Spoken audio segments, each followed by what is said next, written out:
at ya, at ya. Tell you what's master, coming at ya, coming at ya. Rhyme style disaster, coming at ya, at ya. Tell you what's master.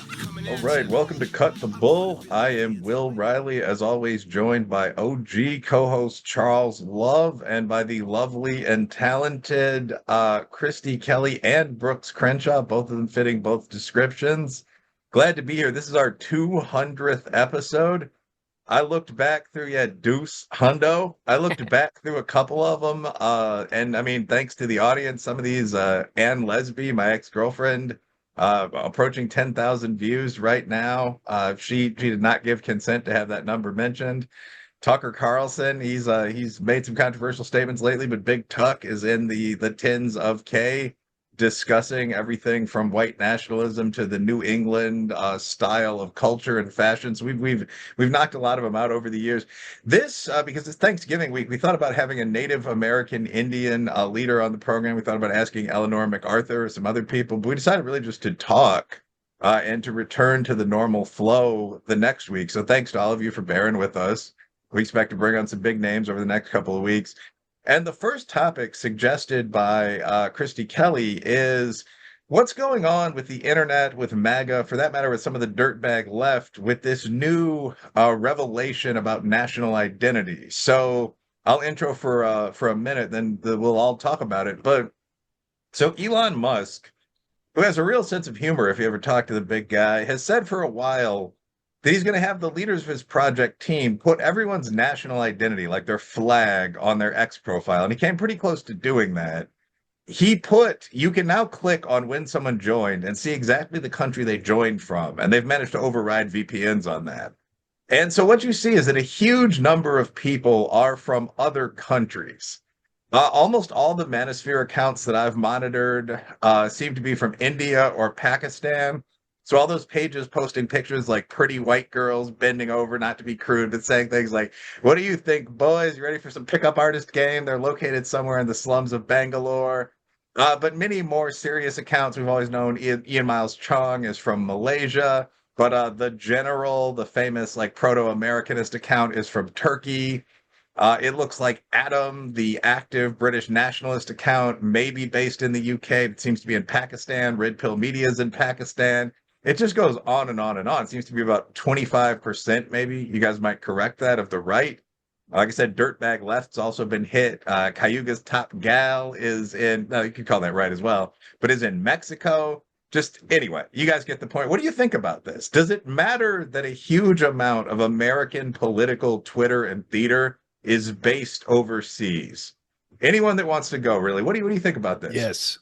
Yeah, absolutely matters. We've talked about this at length with some of the national security experts that we've had on. You know, the fomenting of political grief and grievance is definitely a destabilizing factor, and other nations have interest in doing that in America, and that's largely a bad thing.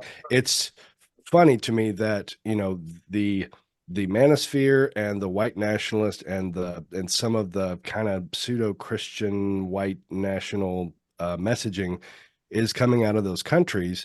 And, you know, I saw an article earlier today and it was a lefty article that was basically saying that MAGA is fake. All the MAGA accounts are, you know, foreign actors. And that's quite the spin, because what's actually happened is the people who claim to be on the right, whose messaging we want nothing to do with, and who the left completely identifies us as, you know, are actually foreign actors that kind of confirm a lot of the speculation that we've been making over the years with regard to bots and foreign actors. So that's actually interesting, and I want to follow up with that, and then move to Charles and Christy. But so Brooks, you made an interesting point there, which is that these people, and by the way, I wasn't rudely looking at my phone. I actually kind of strategically, I saved a list of these before they could change their addresses, because on Intel grounds, you can change your shit. You can verify your page, you can get it all gone. But Mario Nawfal, this guy again, I think a center left guy, he is based in West Asia, so like Uzbekistan.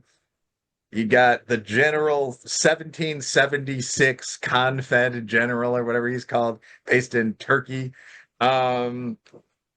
Gaza notifications based in Turkey. You know, both sides of that war seem to be doing some things, especially the Gazans. Israel exposed based in Saudi Arabia. Conscious philosopher, the well-known alt-right philosopher based in Serbia. I'm not going to bore you guys for a long time with this, but Barry Stanton, the guy who became famous as like a Brit taking on Indians, like contrasting the achievements of the British Empire with those of like Indian generals and dropping all these British historical facts. This guy's from Pakistan. That's why he knows all that stuff about who won wars with India. He's not a Brit at all. So this is the funniest one that I've seen. And both British people and Indians are just, it's almost like an honorable enemy taken off the field. People are devastated. Um, Montassim Al-Dalul, the guy who said he was a Palestinian journalist on the ground. He's the guy who's like, I'm freezing in a tent, please send help. Based in Poland. This is a white guy clowning around. The funniest one, the last one, I promise, is the famous anime account Colonel Otaku Gatekeeper, who's this guy who keeps saying sketchy stuff about like Japanese schoolgirls, in my opinion, but who also is very much like, I'm a Japanese man protecting Japanese culture. I stand for my Japanese wife. Location, he didn't switch it off quite in time. Europe, the UK. It's like some English anime nerd that set this up before VPNs were like as commonly used. Anyway, but Brooks, what you're saying is these aren't like the mainstream MAGA accounts like good old Daddy Cat Turd or something. These are people that are like weird Nazis that are acting like they are me or you or Charles, right? And the left has been labeling these people as regular patriots. And in fact, these are just crazy Chinese spies. Is that your point? Yeah, I mean it's actually an op. It is a destabilization operation meant to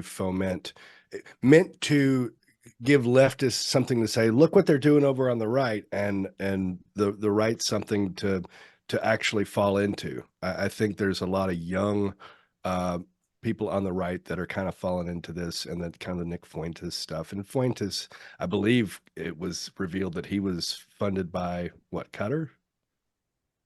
I don't know offhand. Yeah, that He's came definitely out. got some funding. Yeah, he's on some funding. I thought it was Qatar, and there were potential ties to Iran, which is like, okay, that makes a lot of sense. So yeah, I think that there's a bad faith effort from without in order to, create additional destabilization, and it's working. What do you think, Charles? What's your take on all this? Like half these boys turn out to be based overseas. So what do I think? I'm not surprised. I think it makes it shows that it's even worse than we thought because a lot of the talk, doesn't make that not true, but like Brooke said, we've had several guests on. We talked about this topic, and we talked a lot about bots, right? So, these bot farms where people can set up multiple accounts and tweet all this stuff. But these tend to be a little different in that these are real people who just fake their account, and Twitter was supposed to be, whether it does a good job or not, the public square, right? So in the public square, you can't walk into the public square to state your case and not be you.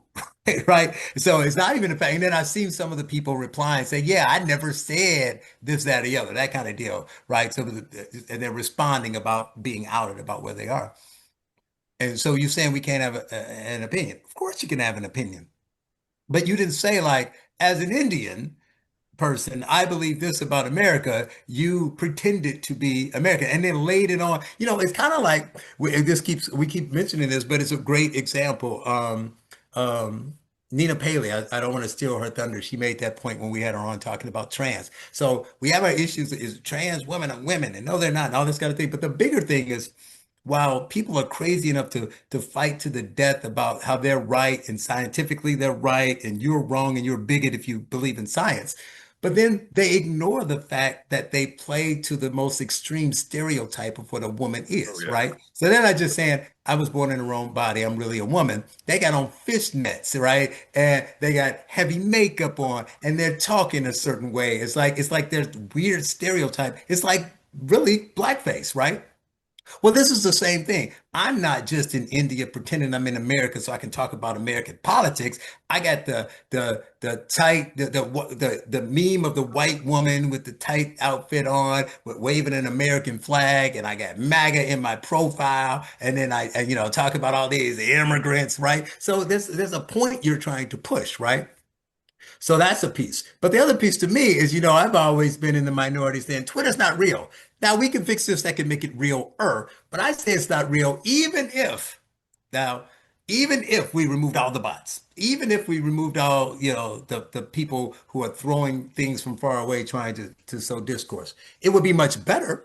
I still think the vast majority of the rest of us are not, nobody in this group, which is why, I like our conversation and people like that, and many of the people that we have on. But in the greater Twitter sphere, as people who are real, they're American, and they're saying BS because they want to get clicks, right? They're Oh, yeah. saying stuff because they want to get a rise out of people. So when you add all those together, in addition to the fact that the social media interaction, the people who are active already skews to a certain type of person. Like you can be on Twitter, but if you're the old man from Facebook who was looking up high school friends and tweeting recipes and switching recipes on Facebook, you're likely not gonna you're gonna have a Twitter account maybe, but you're not gonna be in the discourse every day. So you're already skewed to the people who are overly engaged and active and in the know. So because of that, it's hard to say, and all of it's still good and it's important in some really good pockets. But what my point is, and I want to be clear about that,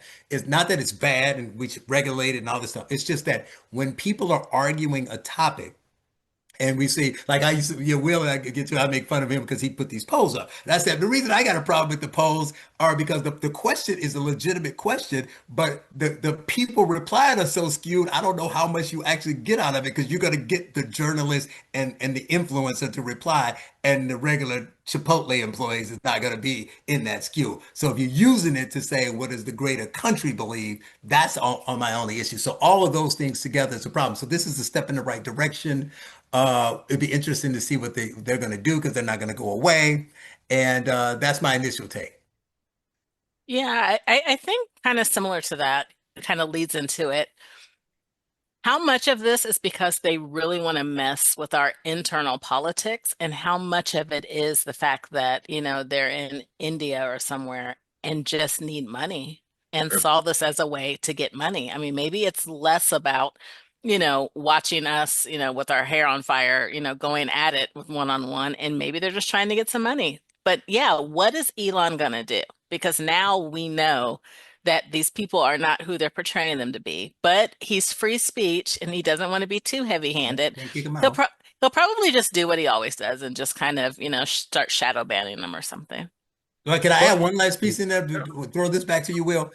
My other piece I've constantly been saying is, as bad as this is, part of the fault is ours because why are we stupid enough to be moved by it?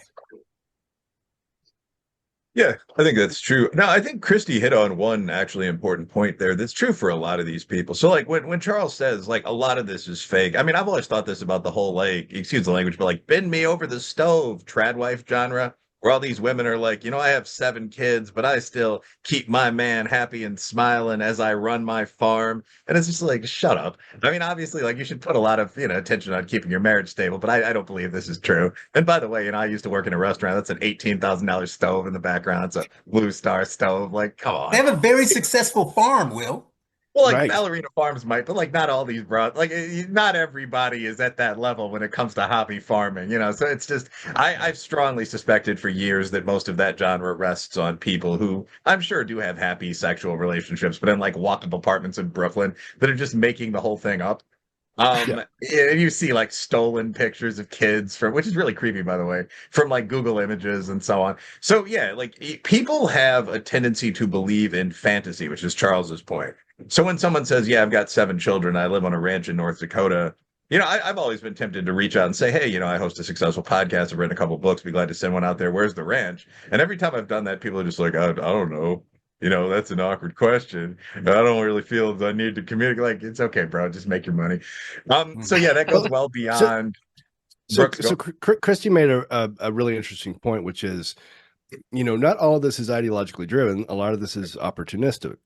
are opportunistically driven, financial opportunity. But that leads me to, from my experience, we had a lot of people that laid IEDs on the side of the road, and they weren't like necessarily true believers. Like, they were getting a good paycheck to do it.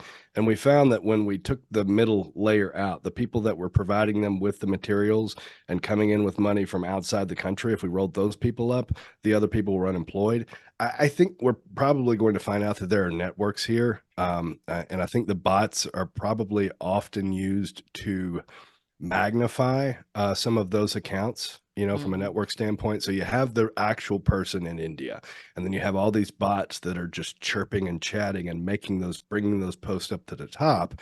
And they might all be in that for some economic gain, but there's probably some mid to higher level play there with regard to recruitment and strategy.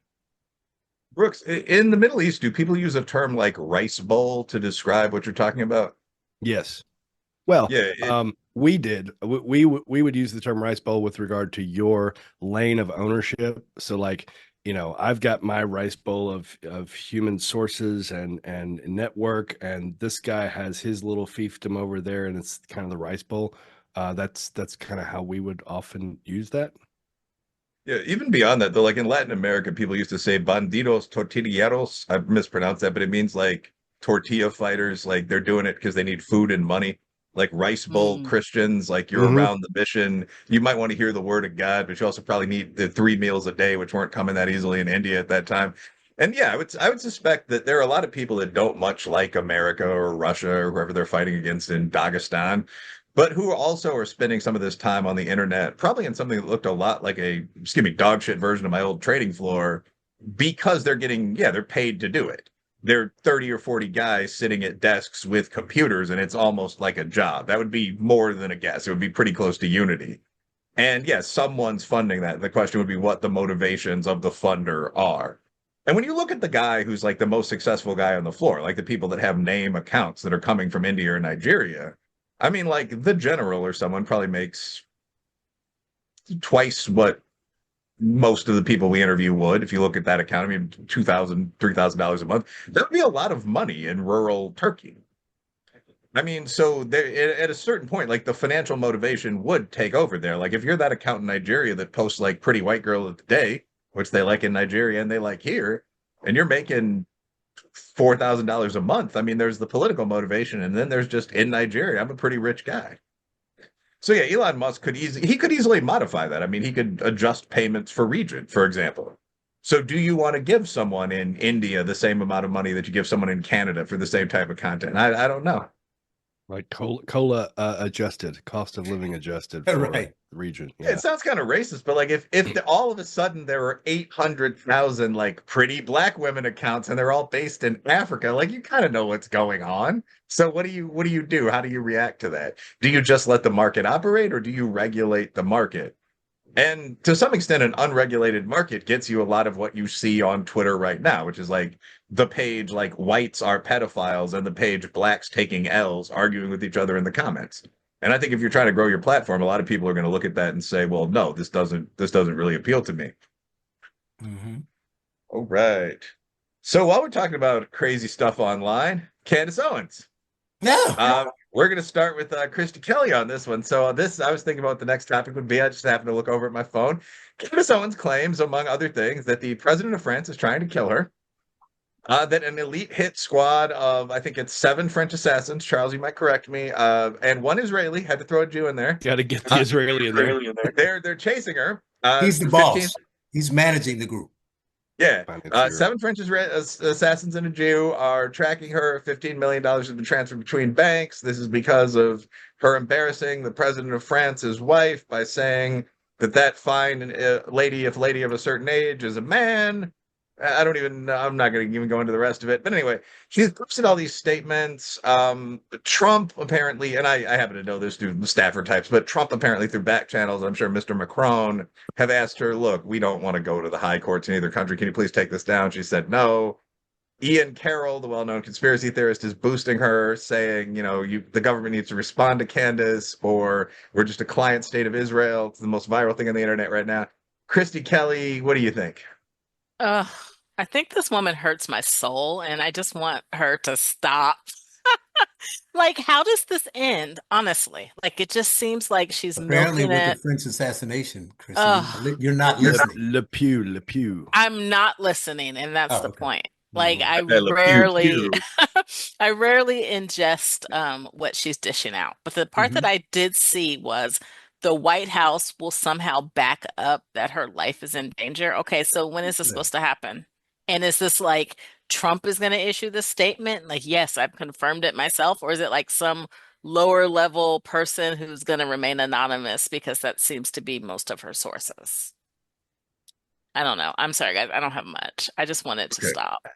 Both the accounts you mentioned, like I think they both started strong, right? Like I think Ian Carroll's early content was actually really good because like what he did was, hey, here's your supermarket aisle for soap.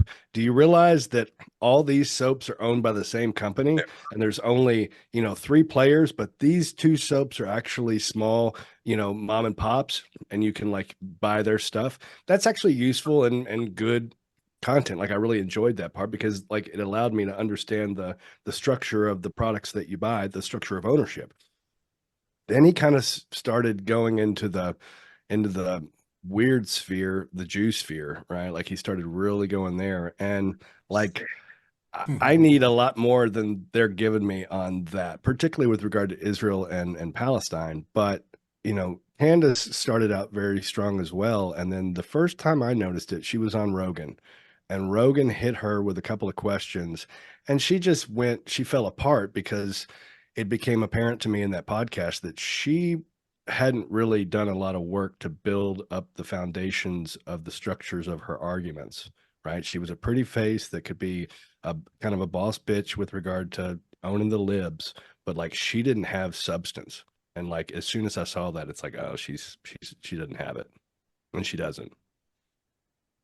Yeah, that's actually just one line, but that's very similar to what Jane, my fiance, actually said, where she was like, Candace Owens is a good debater, but I get the feeling like she's just like a businesswoman who realized she could hustle on this. Like she doesn't know anything about any of these topics.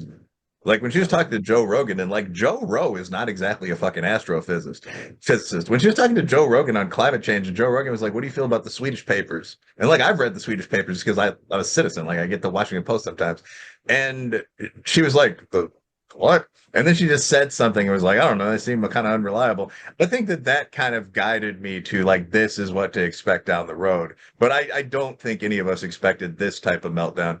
No, I mean, Charles, you've been a boss in the media space for a long time. Like, did you see this coming? Were you a little surprised when you saw like Candace Owens from Red Pill Black saying the French president was sending gunmen after her? What did you think of this? I try to ignore her as much as I can.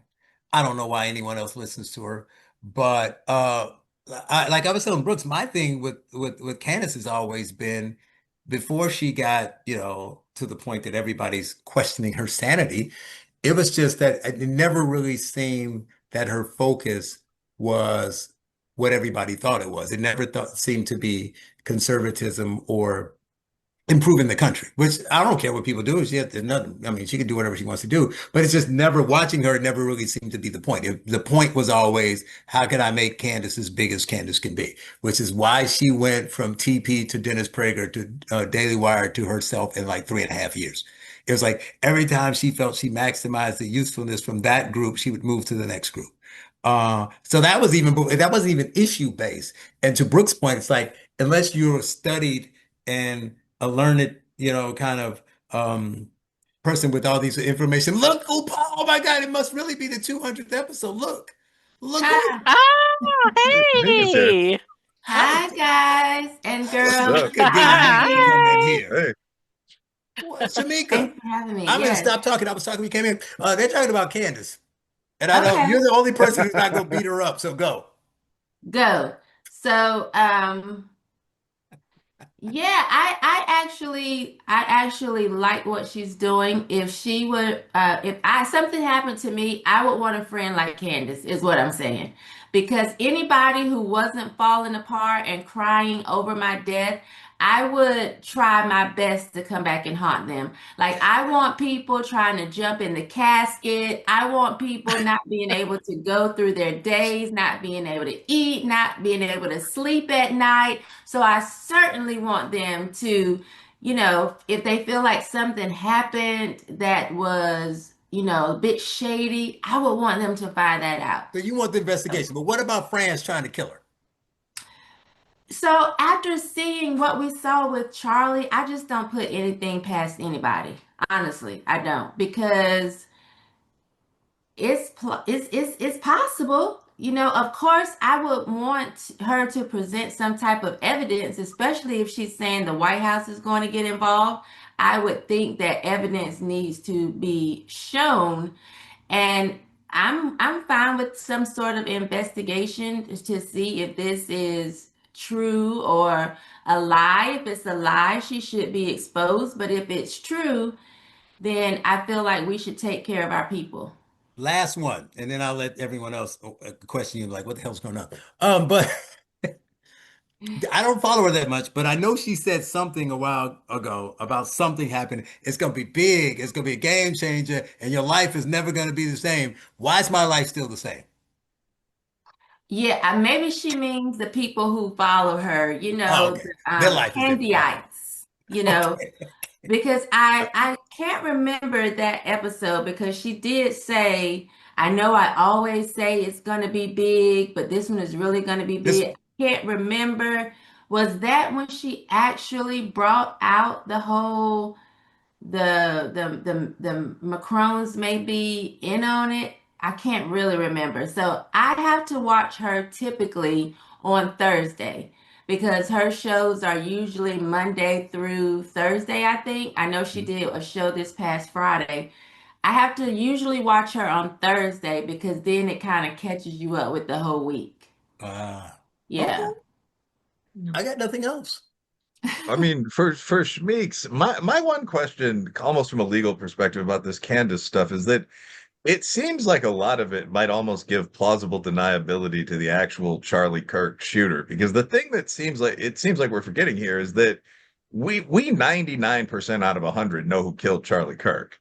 I mean, there was a guy at the scene who a reasonably trained shooter, at least that Eagle Scout sense. He escaped. There's a communications thread with his like transgender furry lover. I mean, that's been archived online. These people are completely nuts. They were all in DeviantArt, all these kind of sites. There are people talking about how Charlie Kirk needed to be killed on like the left-wing versions of 4chan. The guy's fingerprints are on the bullets. They found the rifle. The most convincing thing to me is that the guy's dad, who's a politically neutral law enforcement figure, found out about this, looked at some of this information on the computer, that a keystroke tracker at home, turned his own son in. There was apparently a physical scuffle between them. So, I mean, when someone's saying, well, we don't know it was this guy at all, they're like planes from Egypt that are taken off from the Salt Lake City International Airport. Like, all of this is going to be used by the lawyer for the murderer, right? Like, is there any, like, you guys are all highly intelligent people. Is there any evidence at all for any of this that the Egyptian government or the Israeli government killed poor Mr. I Kirk or haven't something? I haven't seen anybody come against the planes. I would love to see that because if there's some type of flight charts, I want to know why are they where Erica has been? I'm really interested in that. And I don't know, just after what I've seen about JFK, even MLK Jr., I just don't really believe the government. And I think that's probably what Candace is relying on, the people who are very skeptical of the government, whether it's to actually prove her claims or to just get views and whatever. She's relying on the fact that the government has lied in the past. And so there is skepticism there. Um, I actually have someone who was a Marine, a family member of mine, who doesn't believe that the shot came from where they claim it came from, and he doesn't even follow Candace. So it's like so many people coming out with this, no, this is BS, that I'm like, okay, well, I know my cousin was a Marine. He's not nuts. He's not into politics this way. It just provides more skepticism for me. You just want drama. You want a soap Well, opera. I I do. mean, There's a ratchet little girl on the inside of me that likes And a on the drama. outside, but I didn't say that part. We're well, not recording, so you so good. like the skepticism is warranted, right? Like JFK, MLK, RFK. I want to know more about the Vegas shooter, right? Yeah, we Mhm. forgot all about that. I think there's probably something with the Trump attempted assassin with regard to his cell phone data. Mhm. That all lends itself to a proper skepticism. My fear is that we're going to go all in on one and be wrong, and it's going to cost us on all the other questions. That makes sense. Yeah, Yeah. that's a good point. I think my Christy? thing with Candace is it doesn't have to stretch out to how many episodes are we up to now? You know what I mean? It's like Over 2 months. it seems really like seedy and just like bottom barrel. I mean, this was your friend, and now you're using his death to stretch it out and to just throw darts at a wall is what I feel like she's doing. It's not that I'm all sold like this is the guy for sure. But I feel like her proof is like what I've heard of her. It's not, she's not giving proof. She's just giving a whole bunch of throwing stuff at the wall. And she's thinking in real time and she's putting real people's lives in jeopardy, walking through her process and her gut and her feelings. And I think I said this in another episode, but I'll say this for you, Shamika. I know for a fact one of the sources that she used, all he did was emailed her in proof. Next thing you know, she's spouting it off as if it's true, it's from a source. She didn't vet this guy. I know this guy. There's Hmm. no girl. You did not vet this guy properly. And you are ruining people's lives close to Charlie Kirk, who's in the business based off of what this guy says, who I know has a vendetta against, I won't name this person, but against the person that she took it as proof. And Yeah. what's going to happen when the White House comes out and says, we don't know what she's talking about? Then she's going to turn into the perpetual victim, like, oh, they're collaborating against me. They're colluding against me because they're probably going to say, they're either going to ignore it or they're going to say, we don't know what she's talking about. Netanyahu got to him. That actually Oh, well, might be I our feel like next he's already topic. gotten to him. Am I not supposed to say that, Charles? I don't know. I don't know the proper. You can say whatever.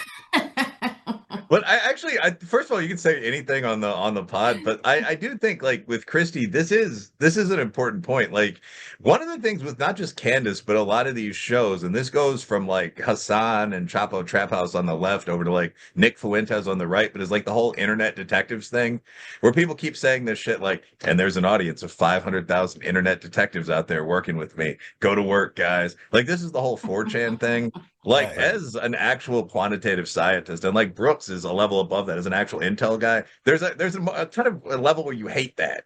Like we're gonna have all these amateur MFs trying to find out. Christy's a lawyer. Like you're gonna have all these guys, these random civilians trying to find out who did what, and it really does cause a lot of danger in unnecessary situations. Like the one of the Pizza, things that like came. in the back of the pizza place where they said Hillary Clinton was holding. Right. Well, Yeah, so but like the the Pizzagate, thing. the whole thing was that CP for like 2 years before perverts came up with another term was an internet acronym probably for child pornography. So they started targeting pizza places as porn shops, I guess. The And pizza and someone hot ran, dogs. yeah, I don't know all the lingo, but like somebody ran into a pizza place and started shooting. And Mm. no, it was just a pizza place in DC. They actually Well, apparently served pretty good seafood pizza. so Um, as from an intel perspective, what does right? seafood pizza mean? Seafood is a What different kind of nasty kink. comments you making about That, women? Sorry, that's a Brooks, go on. kink, right? For sure. Well, so like from an intel perspective, I would say that this kind of mirrors the media problem that we have, which is it's like the European wine market versus the American wine market, right? We've got a group of people in the general populace that are trying to put things together, and a lot of it's going to be dog shit. However, some of them are going to put something reasonable together. Like there's something to be said for crowdsourcing, but you really have to vet it and you really have to filter it, right? And so I think both with social media, you can get to the truth. You just have to have trusted filters that are going through all of it and saying, hey, here's what I see, here's what I think is happening, and you need a track record of them demonstrating the fact that they are on top of it and what they're saying is coming to pass. And then you can have a real trusted source in this wild west of social media that we have. Whereas before we had Walter Cronkite and we had Ted Koppel and we had Peter Jennings, and they were telling, or Dan Rather, and they were telling us what the news was, and we better believe it because there was just three channels. And in Europe, you had this very regulated wine market, and it was meant to enforce a high minimum standard of quality, but they couldn't innovate. And so when the Americans threw everything at the wall and they made the shittiest wine on the planet, Ripple and Mocha David, and made the best wine on the planet, that just requires discernment. And so I think from a sourced intel operation, like, you can actually get to the truth. It's a small minority, and you have to have discernment. Yeah. Yeah, Now, but I the do thing with a agree. crowdsourced intel operation is that you have intel operators looking at that stuff. Like the problem with like the Candace Owens or the Chapo Trap House thing is like you have the There's like Chapo 100 Trap of House us. looking. Yeah, Yeah, there's such a small population. Now they do have just major horsepower in terms of processing power and tools to do it, but this is kind of like the US military versus the gun owners of America, right? One of them is a pretty solid military, the other one prevents any and all invasions, right? It's kind of the same dynamic. Now, most of your hunters are going to be kind of terrible compared to your special operator, but it's volume. And with regard to intel, you have to vet that volume, and you could probably get to some good answers, but it's most of them aren't going to get to that. Yeah, yeah. I I do don't think we agree disagree. that. Oh, sorry, Shamika, what were you saying? Oh no, I was gonna say I do agree with something Christy said when she was saying the how long have we been going through these episodes. I do feel like it's little drip drops that could have been put in maybe, I don't know, 2 or 3 weeks. So I do feel like that, she'll say a little drop and then come back and do a whole hour the next day, give us a little drop, and then that's why I can't watch it, but like once a week, because those little drip drops get on my nerves. Just go ahead and let it rain if that's what's going to happen. Mhm. And I do feel like there should be some type of responsibility. I don't know how that looks, because we do know there are crazy people out there. So when you say this puts like people in harm or in danger and jeopardy, we know there are nutcases. Like for me, I can listen to it and I'm not going to be moved one way or the other to come after somebody or maybe see them in public and slap a drink out their hand. I'm not going to do that. But we do understand that there are real nutcases who feel like they have to take it upon themselves to get revenge. So I don't know what that looks like when it comes to responsibility, but I know that that's a thing for sure. We witnessed that on J6, where the idea was fight for your country, and some people thought that meant scale the walls and knock the windows out or whatever. Mhm. Um, so I just don't know what it looks like to kind of get stuff out there or to have this conversation and your train of thoughts be so open and be responsible at the same time. So Will, we were talking about, Candace and whatever with the fake accounts or the foreign accounts and all the crazy stuff that we've been talking about as of lately, most recent stuff that's been popular on social media. So, since you mentioned, again, this is the 200th episode, shouldn't we contrast that with some of the more important and deep and interesting conversations we had that they don't have on in these debates because they don't focus on it? She mentioned J6. I know we had a lot of episodes about J6, about BLM in 2020, and about COVID. So we've had some interesting different, views on these topics. So what would you say about some of those things, some of those conversations, some of the things that were important that we don't hear enough about in the discourse on social media? Yeah, that's a great redirect. I mean, I think that one of the things about alternative media. So I'll make a comment first about that kind of sums up what we were just talking about. I think there are positives and negatives to alternative media. I mean, Brooks just said that one of the things he's done in his writing is contrast European and American markets. European markets are very regulated. So you're going to get like pretty to very good wine and lamb and so on. American markets aren't really regulated at all. So you can get, well, there's somewhat, but you can get hot garbage. You can go buy liquor from the bottom shelf of the store, whatever. You can get meat that's flavored with Cheeto crumbs, but you can also get the best food in the world. And I do tend to prefer the American model, but it's worth recognizing its limits. Like, so military style crowdsourced intel works when you have, military intel guys listening to those people. The Candace Owens thing, whether or not we think she's going too deep into kind of the trash there have been some real outcomes. Like, there was an episode where she focused on people in negative outcomes. Like, there was an episode where she focused on people in hoodies in the crowd looking suspicious. It turned out to be the Utah Valley U soccer team coming back from a game, as I recall. So there were all these guys in these quote unquote suspicious green and maroon hoodies. Look this up. And the team had to contact her and say, look, we're wearing these because we're a men's varsity soccer team. We're getting these messages from crazy people. I don't know who you are, but we are Division 1 or 2 athletes. This is one of the nuttiest things we've ever seen. You need to watch the reach of your media. So I think that's one of the negatives of the format that we're using. Right. And the overall negative could be summed up as kind of lack of regulation. So, like, when we look at predictions I'm going to use one last sentence here and then go into the positive. But like Ian Carroll a couple of months ago said, mark your words, within 2 months, there's going to be a war between the USA and Iran.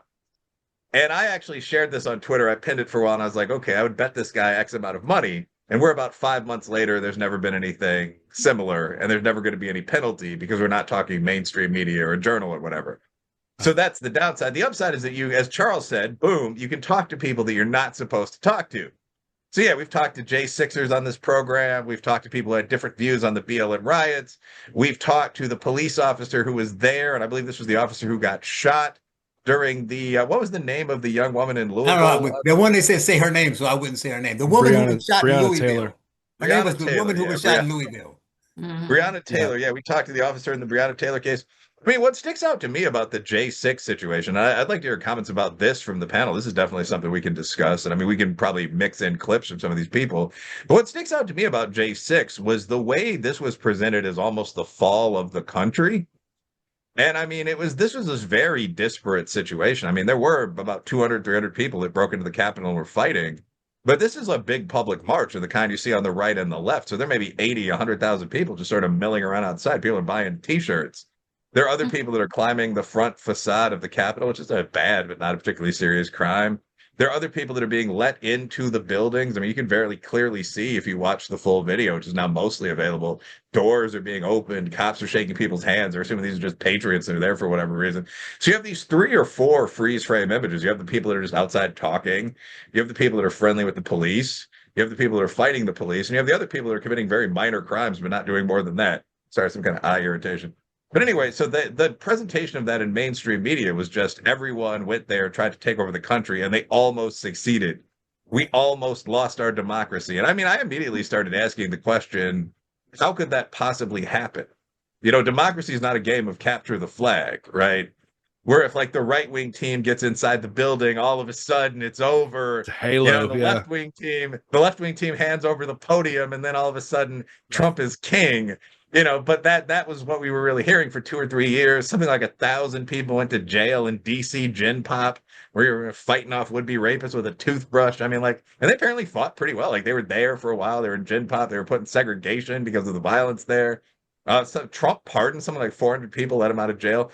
So I think the reality versus the presentation and the punishment there was really stark. And we've talked to actresses about that. We've talked to Nick Searcy about it. We've talked to just people that were there on the ground. But Charles, what do you think about that situation? Then Shemeka and everybody else. Well, that's interesting because it also contrasts what you said before, because you talked about the good and the bad of unregulated media. But in this case, this is weird, where the mainstream media was spinning the narrative, and it's all of the rest of the people that was trying to find out what actually happened. I need Christy here as an attorney to help me out, a la O.J. Simpson, if I did it. Because hypothetically, we have someone here on the panel who was in D.C. at the time, hypothetically, and saw what was happening firsthand, possibly. and know that a very small percentage of the people went in. And of that percentage of the people, many were let in. But like Will said, they said that it was The a statute of coup. limitations for riot is 3 years, by the way. Right, right. It was a But coup, and they were trying to take over the country without weapons. anyway, And the last piece, and everyone else can comment, I just rephrasing all of this so we can remember that it was a coup with no weapons, with a couple hundred people, less than a year roughly after we just let every city burn, including police stations, and said nothing. That was most, if you go back to those old episodes, that was most of, from the woman in Minnesota who made the documentary to Nick to the hypothetical woman who was there. That was really the point that Will and I kept making is that, okay, you want to say it's bad. Um, you're not just saying it's bad. You're saying it was the worst thing that ever happened in the country. Some of them said worst ever, and you were silent when people were burning down police stations.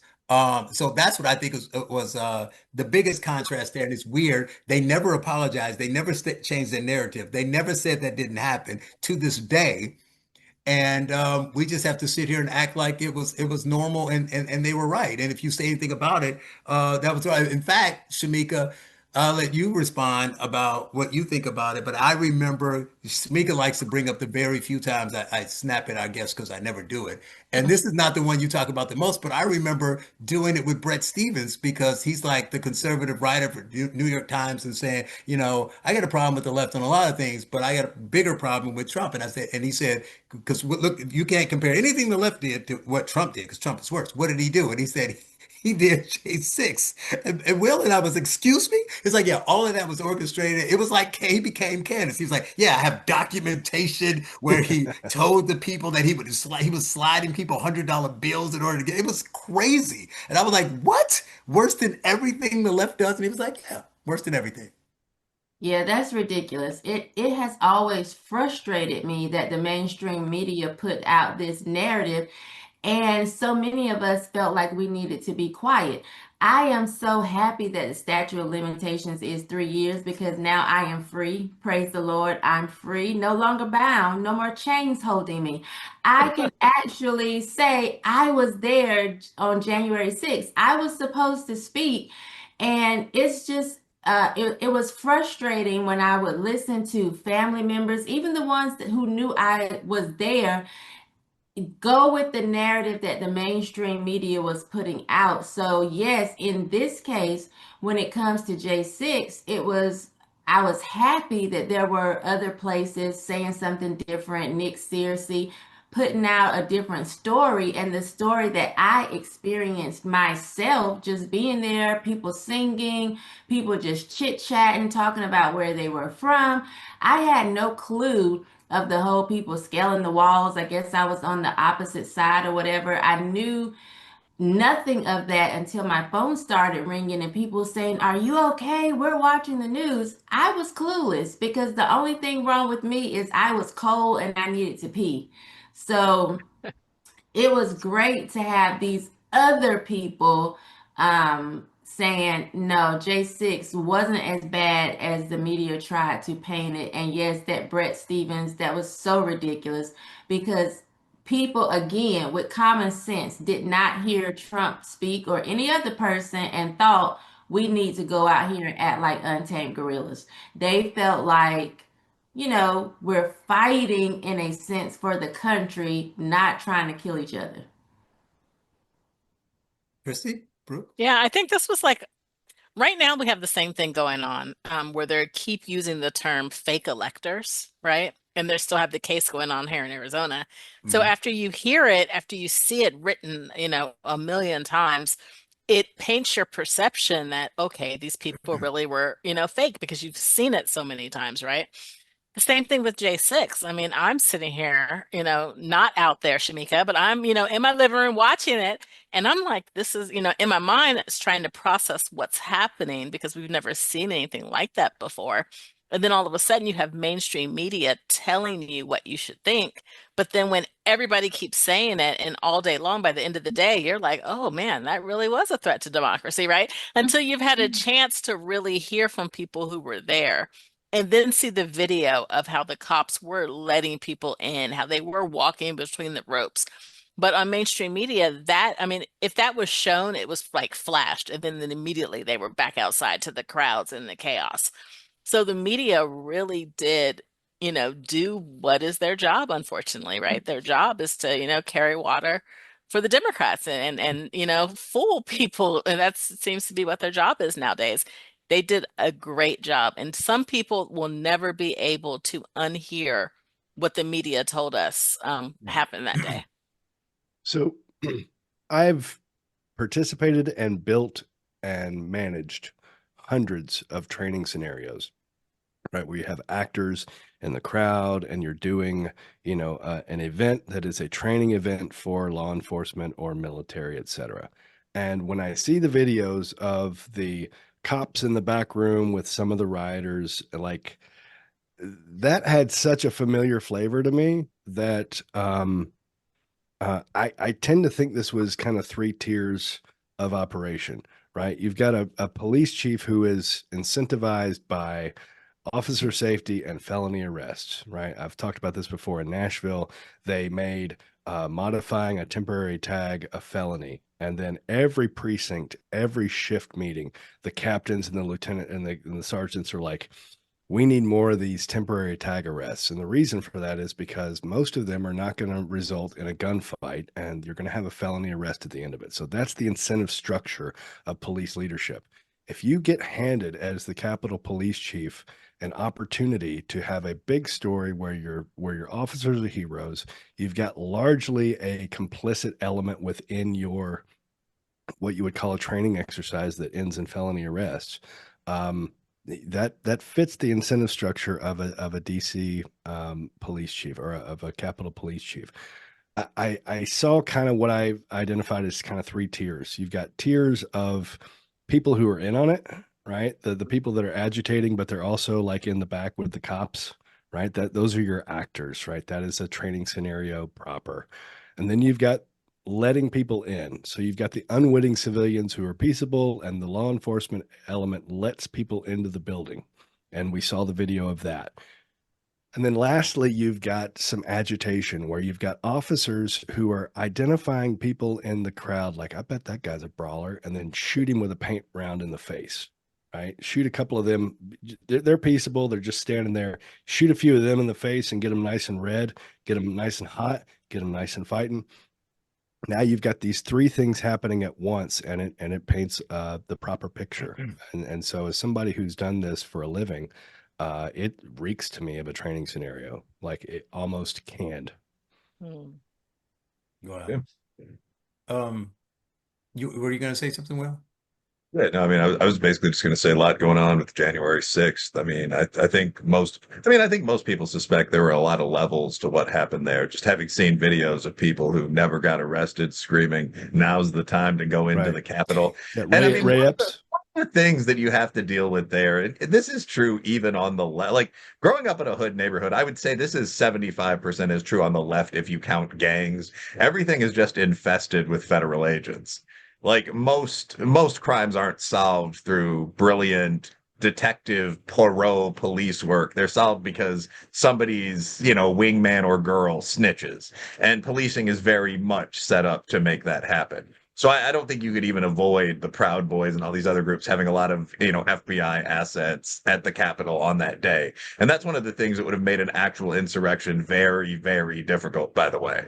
Like Yeah. if someone had tried to shoot a congressman, someone else would have slapped his arm down. So this is the reality of that.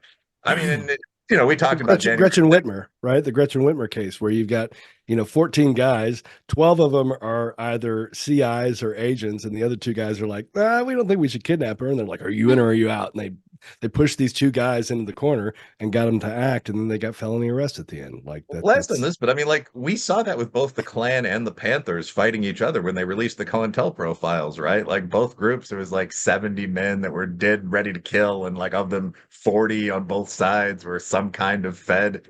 I mean, so and this gets into real questions of entrapment, right? Like if there are 40 people in your organization that are federal agents and they're telling the other 30 to commit crimes, what can you actually charge the other 30 with? And the answer the courts came up with is you can charge them with everything they did. All those guys are Wow. still in jail. All right. Yeah.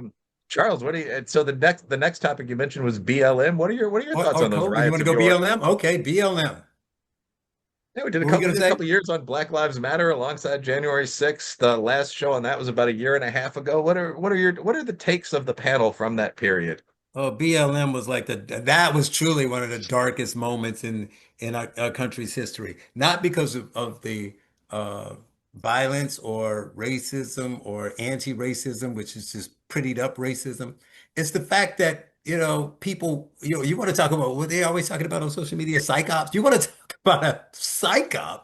The fact that you can get a normal middle class mid-level professional or a corporate CEO jet setter to polish shoes or fall on their knees and say we should, change our vacation day structure or our pay structure or, hire people just because when they're incompetent, just because they're women or they're black or whatever, and to do it on a large scale like they did, it was fascinating. I mean, it was a great, for professors and historians and like you two and people who like to just watch a social experiment. It was a great social experiment, probably even more so than COVID in a way, right? Because COVID, at least we had enough of a fear factor, and we can talk about that too. But the fact, of course, COVID, we're leading with we're going to scare you that you may all die. Nobody at BLM was saying that there's this plague that's going to kill you, you must act. They were just saying this guy got killed in this city.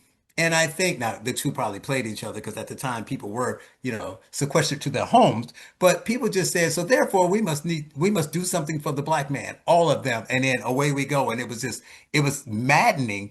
And at the same time, lastly, I'll say how they were able to twist themselves in knots to imply things that didn't really happen. Like Will constantly tried to remind people that how many unarmed black men are killed every year? 1,000. No, it's like 8, right? They Mhm. had this weird number in their mind, but also at the same time they believed this very racist, toxic stereotype about blacks, like they're all uneducated, they're all in the criminal justice system, all these other things. And it was just okay. Everybody was doing it, right? Your friends started doing it, your coworkers started doing it. And it was just maddening. And that's, I guess, why we talked about it so much. And fortunately, people came up there, even black people, educated, not educated, whomever, just said, I had to say something about it because it's not going to be good for black people. And that proved to be the case. Shamika, what are your thoughts as we look back on the Black Lives Matter movement? Yeah, I would never forgive them. Every time I open my cabinet and I see Pearl Milling instead of Aunt Jemima, I'm just Well, mad stop putting that stuff in my all cabinet. That stuff is not in my cabinet. I got a different brand.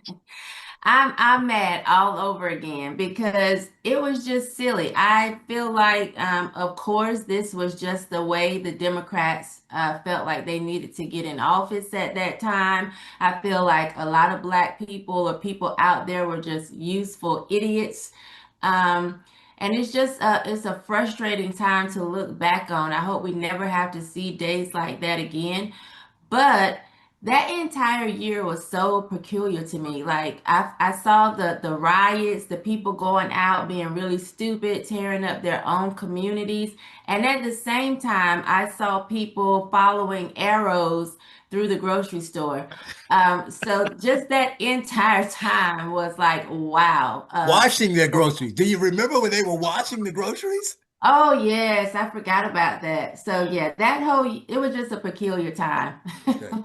I had the luxury of living in Kentucky, where I think most people frankly ignored most of the COVID rules. But yeah, I almost forgot COVID. The arrows hidden one way down the store aisles, and the I was people in New wearing the York. Woo. gas masks, respirators, and all that. The fatality rate for the disease was like 1 in 1,000. Okay, Right. Christy Kelly, what do you remember from the BLM and COVID era, guests and otherwise? Well, it's funny because something just popped up on my Snapchat memories, and it was like COVID, and we're all outside. Me and my husband, we ran a gym during that era. We were in Okay. Mississippi. We ran a gym. We were literally all outside doing hikes. Mississippi never really shut down.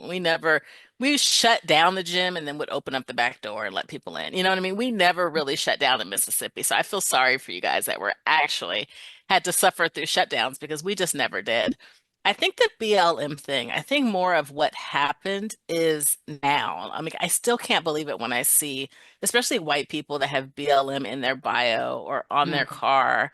I'm like, okay, we exposed that they were anti-family. We exposed that they wanted to erase the black man. They literally just wiped through the money, bought themselves Stole mansions, money. ended up Mhm. being a whole sham. What is it going to take for you guys to drop the BLM? And then they'll say, oh, the sentiment, not the org. Yeah, right. Like, what is it going to take for you just to drop it? I think that's the most amazing part about the whole BLM thing is it really did. It had people acting crazy. I mean, I got tired of seeing it on the football games, on the fields.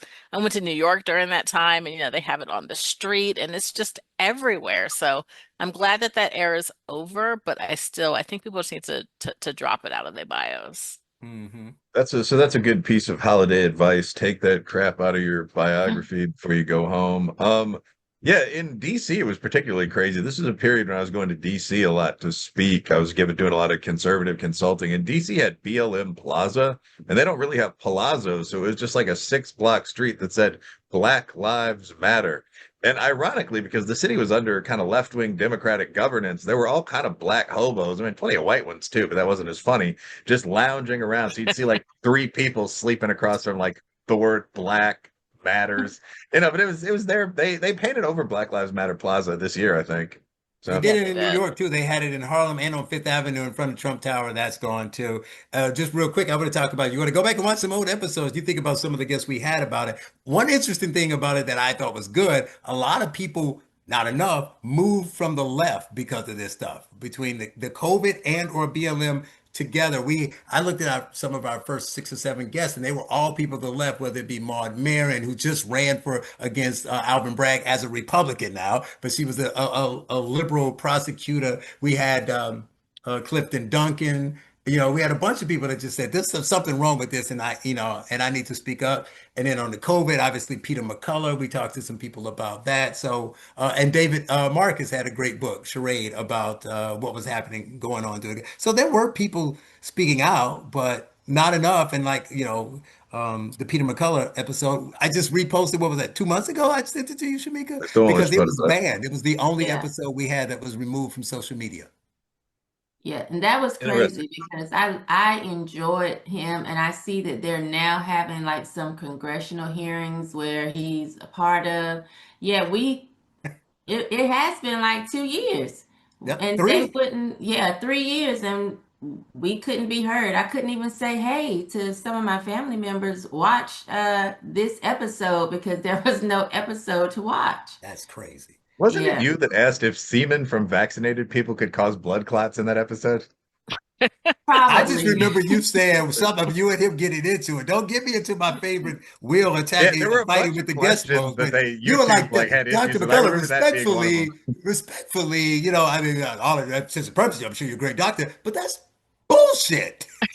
Yeah, No, I mean that was McCullough was something. Peter McCullough was he is a great doc, but he was very angry by that point. And I think he'd gotten it because he'd been Because treated he's like sick. crap. No, but like he was at that point where like RFK he'd started questioning, I think, like vaccines in general. And like Uh, this is a thing where like RFK is so mad about some of the nonsense he's been told over the years that he's like challenging the whole vaccine schedule, and like measles is making a comeback. So I do think it's important that people not respond to like liberal nonsense with like conservative nonsense. Like what we're gonna do for this whooping cough is tea with honey. Like, come on. But okay, Brooks, you did not actually give a BLM opinion. What's your yes. take on BLM? Yeah, so I was in downtown Louisville Oh when yeah, all yeah. this kicked off, and we were living on the 24th floor, and I was out of They town. got buildings that high in Louisville? I'm Yeah, joking. they I'm they kidding. have I'm only they have a kidding. I'm only couple. kidding. They have a couple. And I was out of town the first night the riot kicked off, and my wife texted me and she was like, "Hey, it's a little wild down here." And she sent me some video from the window, and I'm like, "I'm coming home." And she's like, "You can't get here. Like the whole place is blocked off." And I've always traveled mega armed, so like it would have been a really bad thing had I come. So I came back the next morning after they'd, done, tremendous damage to like 8 square blocks on the first floor. And we had a couple of bug out drills while the riots were kind of dying up and down while we were still living there. But 32 days after that first riot, we closed on a farmhouse. We live on, multiple acres. We got out of there, and I'll never forgive Louisville leadership for allowing all that. Louisville was the same size as Indianapolis and Nashville when I was a kid, and Nashville and Indianapolis have boomed in the stead, and Louisville has just lost because their leadership is participating in this kind of activism, this kind of bullshit. And yeah, Louisville is dead to me. In terms of BLM as a phenomenon, it was an effective small period of Maoism. Like, it was an American Maoist experiment. Like, that's exactly what it was. It was cultural Maoist revolution in process, and it showed us how susceptible most of our coworkers were to stupid messaging and to guilt. Yeah, I Can I say think one that's last about thing right. about BLM, since none of you were really in a place that was shut down kind of thing, the craziness. I mean, you had some stuff going on, but not COVID, not also the COVID time. So I'm in New York. My birthday's in June. You know, George Floyd was killed in November, in May, right? So we had a curfew, but of course they don't affect the people who don't follow the law. It's only law-abiding citizens. So it's my birthday. We're going out. And I had to be back in the house by 8 o'clock. That was my curfew as a grown man on my birthday. I came in because I'm a crazy rule follower, and I'm watching TV. Plus, you couldn't go inside restaurants anyway because they were closed. So, what was I going to do? And I'm watching TV, and I'm watching people, basically protest at Barclays Center and walk over the bridge, and nobody's saying anything to them. So it's full COVID, full BLM, all at the same time. Thousands of people out there breaking stuff. That's cool. No one being arrested. But if I wanted to go to the corner store, they would tell me to go back in the house. Yeah, I mean, you guys are all familiar with the term anarcho tyranny. I think that's a good description. And one of my buddies in Chicago actually just started saying, "I'm out rioting." Like, he started carrying protest signs in his trunk. It's not a joke. Like, he had one of those big Lexus trucks, and he put a couple signs back there. And it was like, "What are you out for?" "Well, I'm headed to the protest in Grant Park."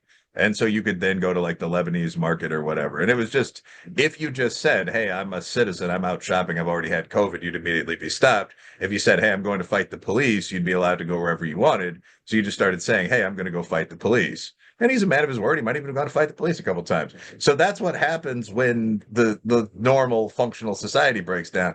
All right, we're almost at the end of our ep. We've gone from 4:15, 5:24. Let's see. Prior to our words of wisdom, let's ask one other question. So we've gone through 200 episodes really worth of advice. We've talked about issues on the right today. We're all at least center right. We've talked about BLM. We've talked about January 6th. I think for the word of wisdom, I'm going to ask everyone to give holiday advice. So the question before that, do you guys think that the woke era, or like the woke versus the right with people literally fist fighting, do you think that era is over? Let's open with Christy. Christy, do you think the woke era is over, the era of extreme clashing in America? Or are we just quieting down now before that ramps up again? No, no, no, no. It's not over. I think the left is just kind of licking their wounds because, they lost the election. I think that they're kind of, in a disarray. But I think once they kind of get back up on their feet, they'll be back at it. I just see times being more polarized rather than less. And there are very few moderates anymore. It's almost like it's a dirty word. So, no, the area of woke is not done. They're just revamping woke 2.0 and waiting until they get into power. I mean, it's kind of hard to be heavy-handed when you're not in power. Yeah, I think Brooks is probably going to say a lot of what I'm going to say, so I'll keep it brief. But I would agree with that. I think what you're going to see is a lot of rebranding. Also, Christy, I mean, that's a very important point. Like, if you're dealing with someone who's amoral in the negative sense, what they're going to do is a lot of invoking your morality when they're out of power, and then a lot of like blatant grabbing for the brass ring when they're in power. So we're seeing this a lot with like Muslims, hippies, BLM activists, like all these groups now that they're out of power, like, "This is America, land of the free. How dare you oppose our immigration policy?" Like, as soon as these people are in power, it's going to be back to like affirmative action back in the schools, like whatever advantages that group. So I'd agree. Brooks, what do you think? Uh-oh, we lost your volume. Because he's on mute. I think that if we look at this long enough in time, what we'll see is the long march through the institution, and then some dying down as infrastructure is built in the universities and K through 12, and then you see political correctness in the 90s, and then you see a pushback to that, and then you see woke. So like I think that's the proper lens through which to look at this trajectory. And so it went from we took over the universities, we took over K through 12, we amassed enough power to enact political correctness, and then we came really hard and fast in 2012, essentially with woke. 2013, I really think Smith modernization plays a role in this. That's when we kind of saw the spike in New York Times and Washington Post incidents of white supremacy, whiteness, all the buzzwords that just really spiked at that time. And that's what you do when you want to, destabilize and demoralize a population. And so I think we're in the middle of that. And I think this is a pause. And if they ever get back into power, woke is going to look like political correctness did in the past in terms of Right. magnitude. Charles, looks like you have to take off. So last word to you quickly here, and then Shemeka, then we're going to do our like 10-second comments. Yes. Charles, love, what do you think? Always good to see you all, especially you, Shemeka. Hey, wait, you should Thanks. come back. Woke is not over. And even when it does go away, they'll just reinvent it and call it something else. You said your last question is going to be about holiday advice. Don't cancel your family. Don't stop talking to people because they're MAGA. They're probably in India anyway. And stop listening to all of the influencers except for us and a few other people, because most of them don't know what the hell they're Yeah, talking we're about. solid. Or if you listen to them, just listen to them with an open mind, but don't just like follow them and do what they say. And helps Shemeka out because Kansas is a little cuckoo. Fair enough. And A little Shemeka cuckoo. Michelle. What was the question? Oh, What woke. it is No. woke is woke gone. Yeah, no, woke is not gone. In fact, I didn't believe initially in the woke right, but as the days go on, I'm starting to believe there's also a woke right, and it's annoying to me. So I don't think it's gone. I do think it will just show up in looking different, but as long as we have people on this earth, there will always be those types. And far as Thanksgiving advice, I would just recommend everyone chew the food in their mouths before they start to speak. I am going to have a Thanksgiving dinner with my uncle who is 97, my great uncle. And I'm just concerned that I'm going to be in a room full of old people because it's at his assisted living home who talk with food in their mouths. And I don't know if that's like an age thing, but it's disgusting. So that's Fair my enough. Thanksgiving wisdom. Actually, for Thanksgiving and a lot of other situations, remember basic manners is actually really good advice, maybe especially for the dudes. Okay, so we're going to do one more final wheel. Charles and Shemeka have already given their holiday advice. Brooks Crenshaw, what's your holiday advice for people? Gratitude. Have gratitude for the time with your family. That's I think that's the key. And I also, if this is the words of wisdom, I want to congratulate you guys on 200 episodes. Like that's a huge accomplishment. I'm grateful to have been part of that in the most recent episodes. But kudos to you guys for putting something together that's lasted so long. Thank you. Yeah, Thank you. Thanks to you, congratulations, Shemeka. guys. All right. And Christy Kelly, word of wisdom. What advice would you give people as they get ready to reunite with the family, friend group this holiday season? Yeah, so we actually are having two Thanksgivings. So this past weekend, I went to my parents' house because my brother was in town from the East Coast and my parents are on the West Coast. And so we had full, Thanksgiving meal, everything. And it's funny because my brother, who is conservative but not a Republican, and very pro-black, so it's interesting that whole combination. He's all in to talk about politics, and I'm just like this because my dad is, very, TDS, big time. So I'm just like, no, we're not doing this. But, at the end of the day, we all got along great. Everything was fine. And I guess my word of wisdom would be to cherish your parents while they're here. And so one thing I did tell my girls, I was like, you know what? No one has written down mommy's potato salad recipe. We got to get that recipe because I'm not going to know how to duplicate that. And just really facing that reality when you have aging parents, like what have I not gained from them that I can gather? And a lot of times it's over, holiday tradition stuff. So and enjoy your folks while you have them. Yeah, Good I think advice, that's Christy. I'm sorry, Will. That's good advice because we aren't having our large Thanksgiving. We usually do one with like 50 people. But I feel so happy that my house has the candied yams recipe. We have the pound cake recipe. We have the apple cake recipe, all coming from my great grandmother that we usually take to Thanksgiving, but now it's all going to be at our house. So I'm excited. We're passing those recipes down.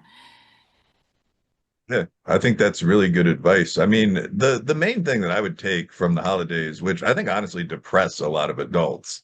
Like I've gotten much better about talking to like everyone from my family to like my actual boys from high school over the years. And that's really made like a positive difference in my life. Like I try to see them all as much as possible. The most important thing to remember about the holidays is what's actually important in your life, like who you like, love, and value, the other things that you are really interested in doing, which I mean, for most people are going to be some variations on health, improving your relationships, staying alive, being happy, taking care of your kids. And that tends to get lost in what I think the Hindus call Maya, like illusion, the idea that there's a bunch of nonsense you have to do all the time that sometimes almost takes precedence over what you actually care about.